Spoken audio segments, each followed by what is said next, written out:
કાચી કેરીનું પાણી બનાવવા માટે સૌપ્રથમ આપણે એક બાઉલમાં પાણી લઈશું. એની અંદર કાચી કેરીનો પલ્પ લઈશું.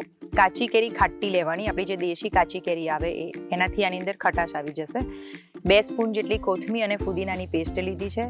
1 સ્પૂન જેટલો શેકેલા જીરાનો પાવડર લીધો છે. 1 સ્પૂન જેટલો ચાટ મસાલો અને 1 સ્પૂન જેટલો આપણે પાણીપુરીનો મસાલો લીધો છે. અને રેગ્યુલર આપણું જે પિંક સોલ્ટ આવે એ એડ કર્યું છે. એ બધું નાખીને મિક્સ કરી દેવાનું અને લાસ્ટમાં ઉપરથી આપણે તીખી બુંદી નાખીશું અને કાચી કેરીની સ્લાઈસ એડ કરીશું.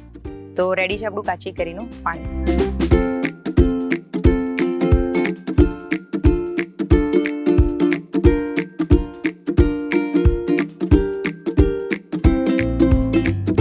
વિડીયોને લાઈક કરો, શેર કરો અને આવા જ પારિવારિક મનોરંજનથી ભરપૂર વિડીયો જોવા માટે GTPL ગુજરાતીને સબસ્ક્રાઇબ કરો.